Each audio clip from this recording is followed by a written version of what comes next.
ಮುಖವನ್ನು ಈಶಾನ್ಯ ದಿಕ್ಕಿಗೆ ತಿರುಗಿಸಿಕೊಂಡು ಹಲ್ಲುಜ್ಜುವ ಕಾರಣವೇನು ಎಂದು ತಿಳಿಯೋಣ.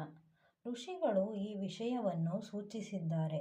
ಇಷ್ಟು ಚಿಕ್ಕ ವಿಷಯಕ್ಕೆ ಇಷ್ಟು ಮಹತ್ವ ಏಕೆಂದು ಆಶ್ಚರ್ಯವಾಗಬಹುದು.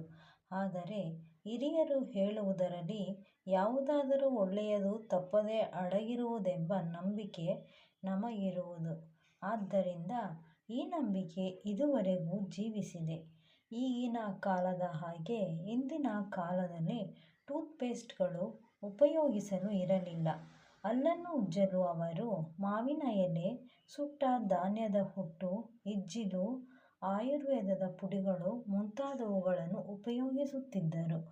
ಇವೆಲ್ಲವೂ ಆಂಟಿಸೆಪ್ಟಿಕ್ ಗುಣವನ್ನು ಹೊಂದಿರುವುದೆಂದು ನಮಗೆ ಗೊತ್ತು. ಹಲ್ಲನ್ನು ಸೂರ್ಯೋದಯದ ಮುಂಚೆ ಮತ್ತು ನಂತರ ಹಲ್ಲುಗಳನ್ನು ಉತ್ತರ ದಿಕ್ಕಿಗೆ ಮುಖ ಮಾಡಿ ಆಗಲಿ ಇಲ್ಲದಿದ್ದರೆ ಈಶಾನ್ಯ ದಿಕ್ಕಿಗೆ ಮುಖವನ್ನು ಮಾಡಿಕೊಂಡು ಹಲ್ಲನ್ನು ಉಜ್ಜಿಕೊಳ್ಳಬೇಕು. ಈ ದಿಕ್ಕುಗಳು ಕಾಮದೇವನಿಗೆ ಮತ್ತು ಮಾನಸ್ಪತಿಗೆ ಸೇರಿದ ದಿಕ್ಕುಗಳೆಂದು ಹೇಳುತ್ತಾರೆ.